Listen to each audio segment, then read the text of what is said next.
আসসালামু আলাইকুম প্রিয় ভাই ও বোনেরা। যুক্তি ও বিজ্ঞান দিয়ে সবচেয়ে পাঠিত বই কোরআন। প্রমাণ সম্ভব? আসুন জেনে নিই। বিশ্বে প্রায় 4,500টি ধর্ম থাকলেও জনসংখ্যার ভিত্তিতে মাত্র কয়েকটি ধর্মই আমরা জানি। খ্রিস্টান, বৌদ্ধ, ইহুদি, শিখ, জৈন ইত্যাদি।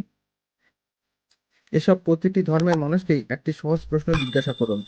আপনার ধর্মগ্রন্থ থেকে না দেখে যে কোনো 10 লাইন বা বাক্য বলুন। শতকরা কতজন মানুষ এই প্রশ্নের উত্তর দিতে পারবে জানেন? যারা ধর্মগুরু বা ধর্ম নিয়ে পড়াশোনা করেন তারাই হয়তো এই প্রশ্নের উত্তর দিতে পারবে।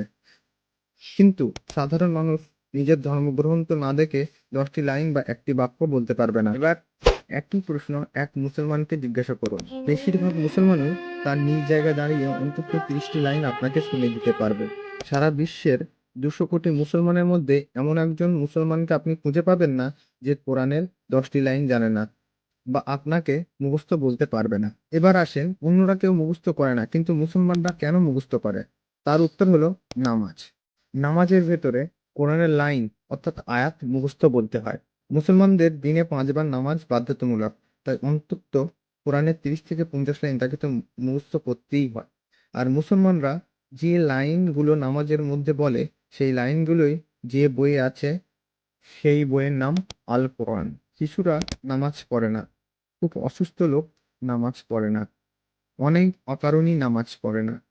200 কোটি মুসলমানের মধ্যে ধরে নিলাম 50% মানুষ নামাজ পড়ে। এবার নামাজ পড়া মানুষের সংখ্যা দাঁড়ায় 100 কোটি। বিশ্বে প্রায় 100 কোটি মানুষ দিনে 5 বার কোরআনের লাইন পড়ে। কোটি কোটি মানুষ কোরআন দেখে পড়ে। লক্ষ লক্ষ মানুষ গোটা কোরআন মুখস্থ করে রেখেছে। সুতরাং এত পড়া বই দুনিয়াতে ছিল না আর ভবিষ্যতে হবেও না। এজন্যই সর্বকালের সবচেয়ে বেশি পাঠ করা বই হলো পবিত্র আল কোরআন। সুবহানাল্লাহ।